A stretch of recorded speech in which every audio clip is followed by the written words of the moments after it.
할렐루야. 오늘도 수요 기도에 참여한 여러분 환영하며 축복합니다. 오늘도 말씀 속의 기도의 제목을 찾아 함께 뜨겁게 기도함으로 하나님의 뜻을 이루어가는 이 저녁이 되기를 주님의 이름으로 축원합니다. 오늘 우리에게 주시는 하나님 말씀은 사무엘하 3장 1절에서 15절까지 말씀입니다. 하나님의 말씀을 경청하시기 바랍니다.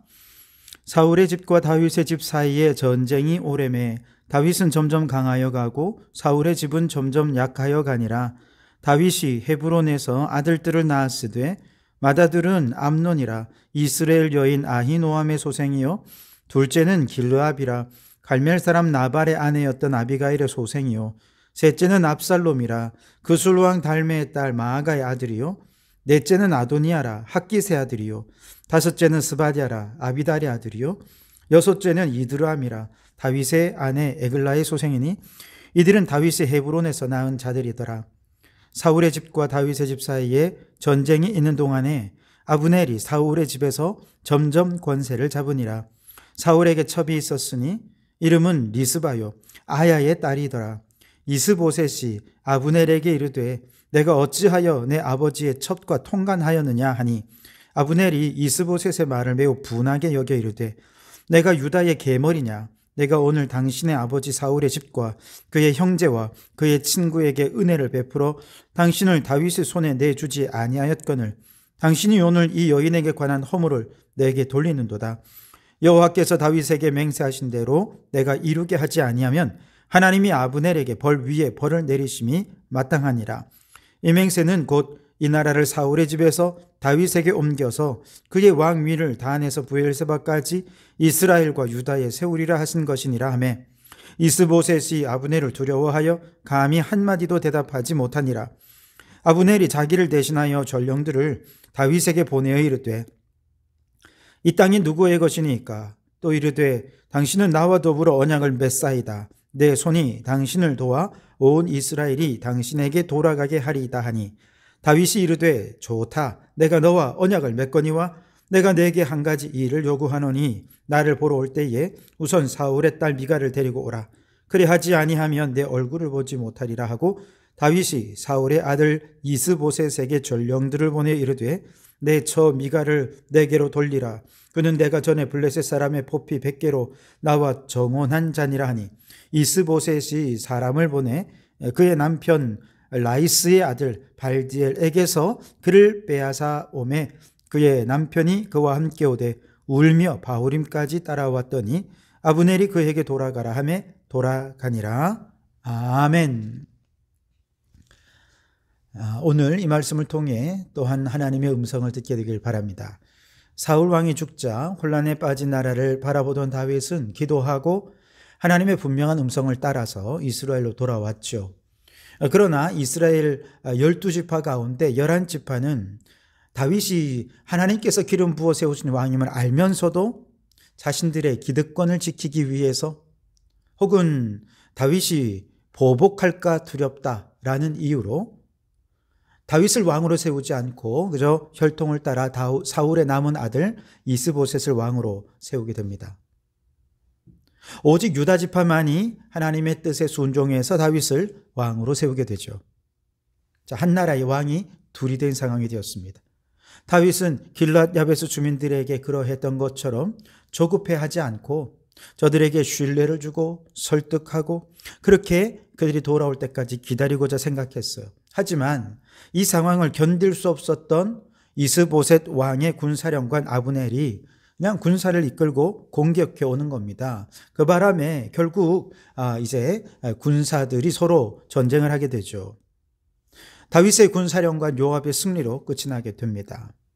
하지만 동족끼리 싸우고 죽인 것이니 모두에게 상처뿐인 전쟁일 수밖에 없었습니다. 이후에도 사울의 집과 다윗의 집 사이에 전쟁이 이어졌는데요. 사실 객관적으로 보면 사울의 집 사람들은 11지파잖아요. 백성의 수로나 군사의 수로나 재정적으로 보았을 때 모든 면에서 사울의 집이 압도적으로 강했을 것입니다.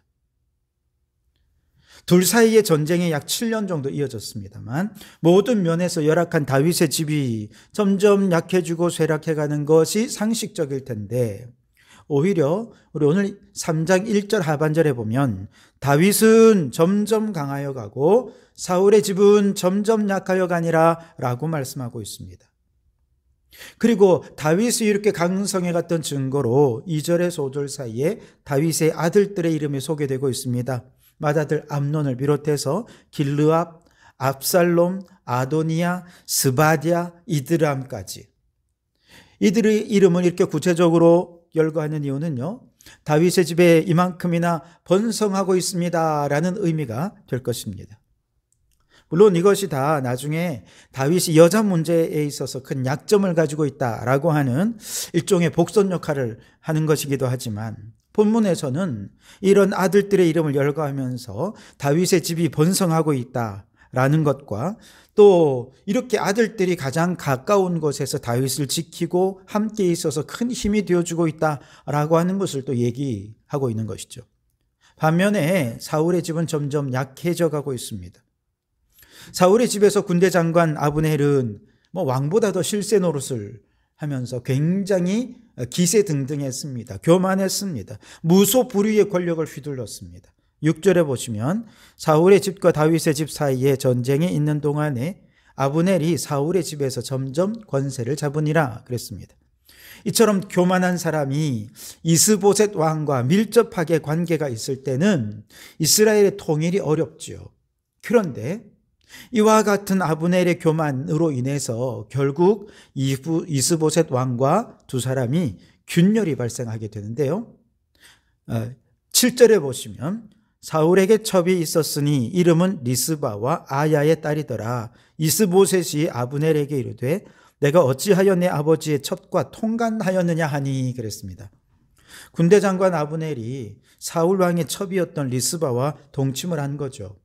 선왕의 후궁이나 첩을 아내로 맞을 수 있는 권세는 오직 왕위 계승자에게만 있습니다. 계대 결혼의 원칙을 따라 그렇죠. 그런데 아브넬이 사울 왕의 첩과 동침했다? 이것은 곧 자신이 왕위 계승자다 하는 걸 선언하는 것과 마찬가지예요. 이스보셋 왕의 입장에서는 이건 용납할 수 없는 일이죠. 대단한 월권입니다. 왕을 무시해도 너무나도 무시하는 정말 도가 지나친 행동이었죠. 그래서 이스보셋이 정말 용기를 내어서 아브넬에게 한마디 했어요. 그랬더니 오히려 아브넬이 또 흥분해서 화를 냅니다. 8절에 아브넬이 이스보셋의 말을 매우 분하게 여겨 이르되 내가 유다의 계머리냐? 내가 오늘 당신의 아버지 사울의 집과 그의 형제와 그의 친구에게 은혜를 베풀어 당신을 다윗의 손에 내주지 아니하였거늘 당신이 오늘 이 여인에게 관한 허물을 내게 돌리도다. 여러분, 방귀 낀 사람이 성낸다더니 아브넬이 자기가 잘못을 해놓고는 오히려 개머리라는 저급한 표현까지 써가면서 막 격분하는 겁니다. 내가 너를 왕으로 세웠고 이렇게 나라를 다윗에게 넘겨주지 않은 것만 해도 고마워해야지 이 정도 가지고 나한테 얘기하는 거야 라면서 정말 이스보셋에게 모욕을 행했죠. 사실 이스보셋에게 이렇게까지 하는 이유가 있습니다. 왜냐하면 그는 이스보셋을 왕으로 세워놓고 자기가 실권을 쥐고 흔들며 나라를 잘 운영할 수 있으리라 그렇게 생각했어요. 사울보다 내가 더 잘할 수 있어. 그런 마음이 있었어요. 근데 자기가 해보니까 뜻대로 안 되는 거예요. 자기가 섬기는 왕은 다윗에 비해 너무 무능하고 다윗의 집은 점점 강성해 가는 것이죠. 그래서 이 무능한 왕에게 자신의 무능함을 완전히 책임 전가를 하면서 막 더 화를 낸 것입니다. 단지 화를 내는 새 끝나지 않았습니다. 아브넬은 9절에서 이렇게 말합니다. 여호와께서 다윗에게 맹세하신 대로 내가 이루게 하지 아니하면 하나님이 아브넬에게 벌 위에 벌을 내리심이 마땅하니라. 하나님이 다윗에게 하신 맹세가 무엇입니까? 다윗을 기름 부어 왕으로 삼겠다는 맹세입니다. 안 그래도 사울의 집에 11지파 사람들도 하나님이 다윗에게 기름 부으셨다는 걸 다 알아요. 그러나 인간적인 생각으로 그들끼리 지금 뭉쳐 있는 것 아닙니까? 그래서 하나님이 다윗에게 하신 맹세는 감히 입 밖에 꺼내지도 못했습니다. 그런데 아브넬이 이제 막 화가 나니까 이 말을 결국 꺼내고 만 것이죠. 그리고 하나님의 애초에 맹세하신 대로 다윗 왕에게로 들어가겠다라고 큰 소리를 친 겁니다. 그럼에도 불구하고 이 무능한 왕 이스보셋은 아무 소리도 못해요. 11절에 보면 이스보셋이 아브넬을 두려워하여 감히 한마디도 대답하지 못하는지라. 여러분, 다윗의 집은 점점 강성하여 가고 사울의 집은 점점 연약해져 간 이유가 무엇이겠습니까? 군인의 많고 적음? 아닙니다. 최신 무기의 많고 적음? 아닙니다. 오직 하나님이 그들과 함께 하시느냐, 그렇지 않느냐의 차이입니다. 하나님이 함께하는 사람에게는 아주 특별한 성공의 비결이 있습니다. 그것은 바로 하나님의 도우심입니다. 우리는 내 힘과 내 능력으로 할 수 있는 일을 꿈꾸지요. 그리고 나는 못하지만 함께하는 사람들의 도움을 받으면 이 정도는 할 수 있다라고 생각하며 나름 도전을 합니다. 그렇게 하는 사람도 참 훌륭한 사람들이 있죠. 그러나 이런 것들은요, 하나님 없이도 얼마든지 할 수 있어요. 근데 에베소서 2장 20절에 보면 우리 가운데서 역사하시는 능력대로 우리가 구하거나 생각하는 모든 것에 더 넘치도록 능히 하시는 분이 우리 하나님이다 라고 고백하고 있습니다. 이 고백은 사도 바울이 주의 이름으로 복음을 전하면서 직접 경험한 것을 이렇게 고백하는 것입니다. 예수님의 교회를 핍박하며 하나님을 대적하던 죄인 중에 괴수였던 그가 이방인의 사도로 쓰임받을 것이라 누가 상상이나 했겠습니까? 그는 꿈꿔본 적도 없어요. 그런데 하나님께서 그를 이방인의 사도로 부르셨습니다. 이방인들에게 복음을 전하게 하셨습니다. 가는 곳마다 일꾼들을 세우시고 교회를 세우셔서 부흥을 경험하게 해주셨습니다. 정말 꿈꿔본 적이 없는 일을 행한 것입니다. 그가 2차 선교 여행하기 전까지만 해도 아시아에서 복음을 전하는 이상을 생각하지 못했어요. 그런데 2차 선교 여행을 하던 중에 하나님께서 그의 선교를 막으시고 그리고 결국 하나님의 꿈을 통해서 유럽으로 진출을 하게 하시면서 복음의 물꼬가 유럽으로 확장되게 하셨습니다. 상상도 못한 일이었죠. 그 다음에 하나님께서 바울에게 내가 로마에서도 복음을 전하여야 하리라 불가능한 꿈을 꾸게 하시더니 그 꿈을 이루게 하셨습니다. 나아가 당시 땅끝이었던 스페인에까지 가서 복음을 전하리라 꿈을 갖게 하셨고 결국 그 모든 꿈을 이루게 하신 것이죠. 생각해 보면 그가 하나님께 구하고 생각하는 것보다 하나님은 더 큰 일을 그를 통해 이루어 주신 것입니다. 그래서 그가 고백하는 것입니다. 우리 하나님은 우리에게 언제나 넘치도록 채워주시는 전능하신 하나님이시다. 그렇습니다, 여러분. 하나님이 함께하는 성도들은요, 하나님이 언제나 우리에게 플러스 알파가 되십니다. 우리가 생각하는 것 그 이상으로 넘치도록 채워주시고 능히 하실 수 있는 전능하신 하나님이십니다. 저는 우리 성도교회도 하나님이 지금 플러스 알파로 일하고 계신 줄 믿습니다. 비록 우리 교회는 저 유다지파처럼 작고 초라하고 재정도 열악한 교회이지만 하나님이 우리와 함께 하심을 믿고 나아가면 우리가 구하거나 생각하는 것에 넘치도록 부흥을 내려주실 줄 믿습니다. 다윗처럼 점점 강하게 해 주실 줄 믿습니다. 우리 성도교회의 머리는 예수님이십니다. 그리고 성령님께서 우리에게 감동 주셔서 예수님의 말씀, 땅끝까지 복음을 전하라, 단식하는 피조물들을 구원하라는 주님의 명령에 순종하도록 하십니다. 그 결과 하나님의 영광이 우리 교회를 통해 온 세상에 나타나게 해 주실 줄 믿습니다. 하나님이 우리 교회와 함께 하시어 우리 교회에 플러스 알파로 역사하도록 하시려면 우리가 할 수 있는 유일한 방법은 기도하는 것밖에 없습니다. 기도하며 하나님께 모든 것을 맡기는 것이지요. 그러니 여러분, 기도하며 주여 우리 교회 위에 임재하여 주시옵소서. 우리를 떠나지 마시고 우리 안에 역사하셔서 우리가 구하는 것, 생각하는 것에 넘치는 부흥의 축복을 허락하여 주시옵소서. 다윗처럼 점점 강성하게 하여 주시옵소서. 간절히 구하며 헌신할 때 하나님의 영광을 온 땅에 드러내는 아름다운 교회로 쓰임받게 되기를 주님의 이름으로 축원합니다. 자, 다시 성경으로 돌아와서 군대 장관 아브넬과 이스보셋 왕 사이에 심각한 균열이 발생했습니다. 그리고 이스라엘의 통일이 생각지도 않은 그런 방식으로 아주 급속하게 진행이 됩니다. 아브넬이 이스보셋 왕 앞에서 화가 나서 한 말은 그냥 한 말이 아니었습니다. 아브넬은 곧바로 전령들을 다윗에게 보내어 나를 합치자라는 언약을 체결합니다. 12절에 보시면 아브넬이 자기를 대신하여 전령들을 다윗에게 보내어 이르되 이 땅이 누구의 것이니까 또 이르되 당신은 나와 더불어 언약을 맺사이다. 내 손이 당신을 도와 온 이스라엘이 당신에게 돌아가게 하리다 하니. 여기서 이 땅은 누구의 것이니까 무슨 뜻이에요? 이 땅이 하나님의 기름 부음 받은 당신의 나라입니다 라는 뜻이에요.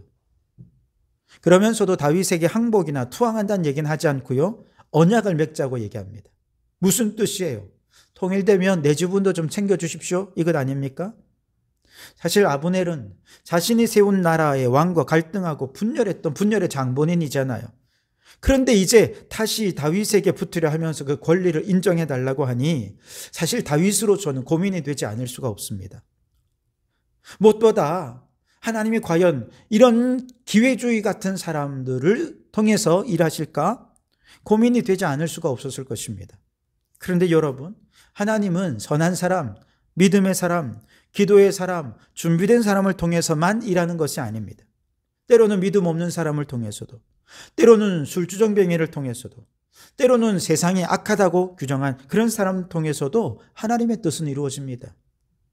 그러니 하나님이 어디서 누구를 통해 일하시는지 우리는 알 수 없어요. 그러니 그 사람의 어떤 겉모습, 외적인 조건 이런 것만 보고 함부로 그를 대해서는 안 됩니다.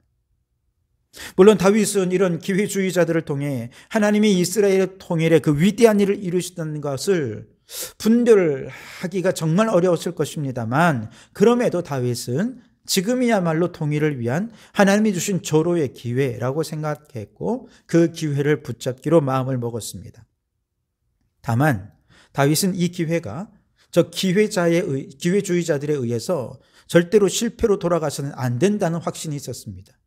그러기 위해 한 가지 조건을 제시하는데요, 바로 사울 왕의 딸 미갈을 아내로 달라는 것이었습니다.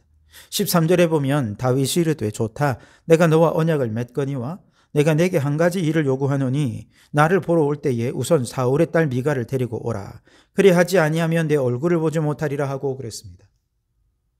미갈은 누굽니까? 사울의 딸이죠. 원래 다윗이 블레셋 군사 200명의 포피를 사울 왕에게 주면서 정혼을 했던 여성이었습니다. 그러나 사울 왕이 약속을 어기고 그녀를 다른 사람에게 아내로 주는 바람에 그만 아내를 빼앗겼던 것이죠. 그런데 지금 와서 굳이 미갈을 되찾으려는 이유가 무엇인가? 그녀를 사랑했기 때문일까요? 그녀에 대한 미련이 여전히 남아있어서일까요? 그렇지 않습니다. 다윗은 미갈에 대해 얘기하면서 사울의 딸 미갈이다 이렇게 얘기합니다. 내 아내 미갈을 데려와라 이렇게 하지 않고 사울의 딸 미갈을 데려와라 이렇게 얘기합니다. 즉 다윗은 그녀를 자신의 아내로 대하는 게 아니라 사울의 딸이라는 신분으로 그녀를 요청하고 있는 것이죠. 왜냐하면 아브넬은 기회주의자로서 그 마음이 자꾸 이랬다 저랬다 하지 않겠습니까? 그러니 아브넬이 여기 붙었다 저기 붙었다 하더라도 미갈을 아내로 붙잡아 두면 사울 왕의 딸이잖아요. 그러니 사울집 사람들의 마음을 다윗에게로 꼭 붙잡아 두는 효과를 낼 수 있다라고 생각을 한 것이죠. 그리고 다윗은 아브넬과의 언약이 비밀 언약이 되지 않도록 하기 위해, 나라의 공식적인 언약이 되도록 하기 위해 이제 전령을 보내는데 아브넬에게 보내는 게 아니라 이스보셋 왕에게 보냅니다. 14절에 보면 다윗이 사울의 아들 이스보셋에게 전령들을 보내 이르되 내 처 미갈을 내게로 돌리라. 그는 내가 전에 블레셋 사람의 포피 100개로 나와 청혼한 자니라 하니 그랬습니다. 왕에게 직접 전령을 보내서 이건 국가 간의 언약입니다 라고 하는 걸 확인한 것이죠. 게다가 사실 이스보셋에게는 미갈은 자신의 누이잖아요. 미갈은 이미 라이스의 아들 발디엘과 결혼해서 잘 살고 있는데 그 누이를 남편에게서 빼앗아서 다윗에게 준다? 이것은 이스보셋 왕에게는 정말 쉽지 않은 결정이었습니다. 자신의 누이의 불행을 원하는 사람이 누가 있겠습니까? 실제로 발디엘에게서 미갈을 빼앗아 올 때 발디엘은 울면서 그녀를 따라올 정도로 이별이 쉽지 않았습니다. 그 모습을 보고 있는 이스보셋 왕도 아마 가슴이 찢어졌을 것입니다. 게다가 왕의 딸과 결혼할 정도면 저 발디엘의 가문은 굉장히 영향력 있는 가문이 아니었겠습니까? 즉 이스보셋에게는 아브넬을 견제할 수 있는 가장 신뢰하는 최측근의 가문이었다는 뜻이죠. 이제 미가를 데려온다는 것은 그 가문과 결별을 전환한다는 것이고, 이스보셋 왕에게는 팔다리가 잘려나가 완전 무장해제하는 그런 상황이 되어버린 것이죠. 아무도 그를 도와줄 사람이 없는 것입니다. 자, 다윗이 미가를 요구했습니다. 그것은 이스보셋 왕을 무장해제하는 것이었습니다. 기회주의자 아브넬의 마음이 왔다 갔다 하더라도 사울 집의 사람들의 마음을 다윗에게로 붙잡아두는, 그야말로 통일을 위해 그가 선택할 수 있는 가장 지혜로운 요청이었다 할 수 있겠습니다. 여러분, 하나님의 축복은요, 아브넬 같은 사람을 통해서 옵니다. 예상하지 못한 사람, 예상하지 못한 방법, 전혀 예상하지도 못한 때에 우리에게 성큼 다가올 수 있습니다. 물론 우리가 할 수 있는 최선을 다해 계획도 세우고 노력도 해야 합니다만, 때로는 우리의 계획이나 노력과 전혀 상관없이 뜻밖의 장소, 뜻밖의 사람, 뜻밖의 시간에 하나님이 주시는 축복의 기회, 성공의 기회, 부흥의 기회가 우리에게 찾아온다는 것을 잊지 마십시오. 그러니 하나님의 뜻을 이루기 위해서는 아브넬 같은 사람도 결코 내쳐서는 안 됩니다. 나하고 친하고 싶은 사람만 친해서는 안 되고요, 저들도 외면해서는 안 돼요. 심지어 하나님이 이런 사람을 통해서도 일하실까? 라고 생각될 정도로 비상식적이고 내게 악하게 대했던 사람에 대해서도 함부로 판단하고 그들에게 마음을 닫아서는 안 된다는 것이죠. 내가 할 수 있는 최선을 다해 그와 인격적인 교제를 진심을 다해 나누어야 합니다. 중요한 것은 예상치 못하게 다가오는 부흥의 기회, 축복의 기회를 우리가 꼭 붙잡기 위해 늘 깨어 기도해야 한다는 것이죠. 왜냐, 마귀는 하나님이 주신 기회의 뒷면에 꼭 달라붙어 같이 따라오기 때문에 그렇습니다. 다윗은 이렇게 통일이 되는 과정에서 저 아브넬이 마귀의 계략을 따라서 일하면 정말 그 아브넬 때문에 통일의 과정이 정말 어려워질 수 있거든요. 그러니 하나님께서 저 마귀의 계략에 넘어지지 않도록 함께 해달라고 기도하면서 이 일들을 감당해야 하는 것이죠. 기도하면 분별하게 되고, 기도하면 하나님께서 지혜를 주셔서 최선의 방법으로 최고의 축복을 누리게 해 주실 줄 믿습니다. 저는 이번 주일 임직식이 하나님께서 우리 교회에 주신 부흥의 기회요, 성도들에게는 축복의 기회라고 믿습니다. 그러니 이 기회를 결코 놓치지 말고 붙잡는 우리가 되어야 할 줄 믿습니다. 지난주 김장 행사를 통해서 성도들이 서로 함께 하나 되고 기쁨으로 가득하게 된 것은 이 기회를 붙잡는 첫 번째 하나님께서 주신 지혜였다라고 생각합니다. 이제 두 번째 기회는 태신제 전도와 달란트 잔치가 될 줄 믿습니다. 이 기회를 놓쳐서는 안 되겠습니다. 얼마 남지 않은 시간 동안 우리 온 성도들이 한 마음으로 함께 전도하고 초청하고 그리고 달란트 잔치를 준비할 수 있기를 바랍니다. 그래서 교회에는 부흥이고 성도들에게는 생각지 못한 축복이 교회를 통해 흘러가는 역사가 나타나기를 바랍니다. 그러나 그 이면에 달라붙어 오는 마귀도 있습니다. 가만히 있으면 아브넬 같은 사람, 기회주의자가 꼭 있게 마련입니다. 우리가 가만히 있으면 마귀도 가만히 있지만 우리가 일하면 마귀도 역사해요. 비상식적인 말과 언행을 통해 우리의 마음을 뒤흔드는 사람들 얼마든지 볼 수 있을 것입니다. 그래서 우리는 늘 깨어 기도해야 됩니다. 기도하면 마귀의 계략에 넘어가지 않고 오히려 잠잠하고 평안하게 부흥의 기회를 붙잡게 될 줄 믿습니다. 마귀 짓 하는 사람이 나타나도 하나님께서 알아서 해 주실 줄 믿습니다. 그러니 여러분, 이번 기회 잘 붙잡아서 온 교회가 사랑으로 하나 되고 부흥을 위해 전심전력함으로 부흥의 파도를 타는 놀라운 축복이 있기를 주님의 이름으로 축원합니다.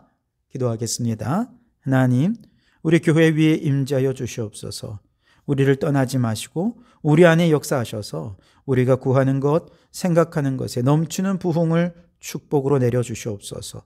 주님, 우리 교회에는 부흥의 기회요, 성도들에게는 축복의 기회를 주시니 감사합니다. 이번 임직식을 통해서 세우시는 일꾼들과 기존에 세우신 일꾼들을 통해서 한 마음을 이루어서 부흥의 축복을 이루어가게 도와주시옵소서. 예수님 이름으로 기도하옵나이다. 아멘.